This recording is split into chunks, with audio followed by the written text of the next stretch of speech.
your experience of a project sponsor, what are some of the worst examples that you have seen in the project delivery, so that actually our listeners would not repeat them? What are some of the missteps that you wouldn't like your team members to take, or maybe some faux passes that have been there? Can you recall some of those things? Yes. Yeah, I was a sponsor on a project where we were to deliver a tool change, and the project manager on it, very capable and skilled, as I interviewed him myself and so on, and got him started, and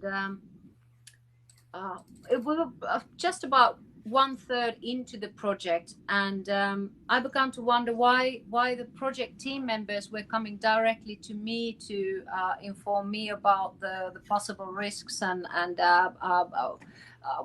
hold up banners that we have these kind of warning things here going on and so on. And I had the presentations from the project manager, and he didn't talk about these things at all, and I still got the messages throughout the field, and I was wondering, why is he not communicating these to me and then to another sponsor? There were two of us, and took it up with him in a feedback discussion that, hey, I'm kind of wondering that why is the team coming to me and they don't come through you, and you don't include these kind of informations in our packages, because I need to know and I want to know because I want to help.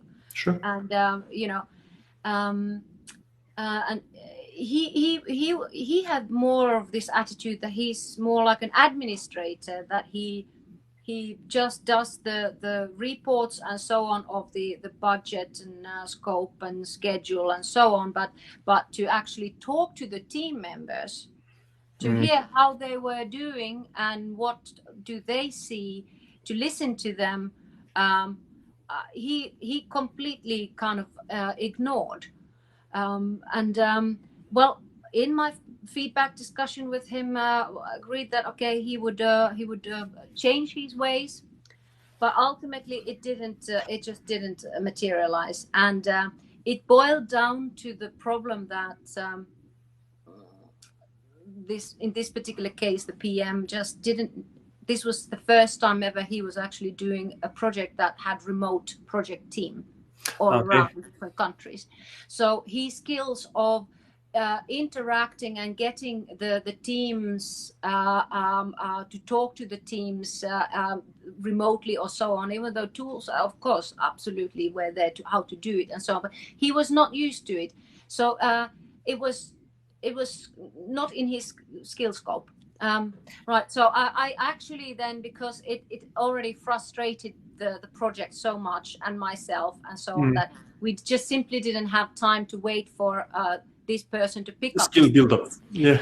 So I had to then change to another project manager, where again I had a new project manager, very eager and definitely skilled in remote doing, but his communication then with me, and that took some time to get to the same page, that you can tell me anything and not to be afraid. I'm not going to kill you or strangle you. Tell me if there is a problem as soon as you hear about it, because then I can help you and I will help myself, basically, because I've got vested interest. Because he was so very, very polite that he went around with multiple sentences when he tried to express a problem, kind of afraid that my reaction, and I tried to tell him that if you don't come straight to the point, I will be totally, lost with what you're trying to say. That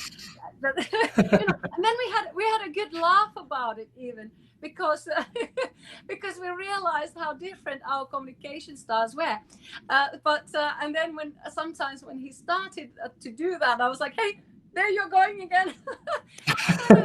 Yeah. So, excellent. But it's to just openly discuss and so on, and then it worked out. then it worked out, but this as an example of when it doesn't work out or when there is a hiccup. But yeah, but the best ones, I would say, the best scenarios have been really that I had one a strategic project and a project manager on it who really knew how to keep me as a sponsor firmly in her grip. She gave me very brief, clear statements of the progress. I had no wasting my time on any kind of nitty-gritty details or anything like that. And she always made it very clear that, and Kati, this is what you need to do now. This is where we need you. And by the way, you need to study that in order to do this. So I was never at loss on how I can support and can I help, and so and always the early warning signs on time. So that is the kind of a project management style that I really have appreciated in the colleagues that I have seen.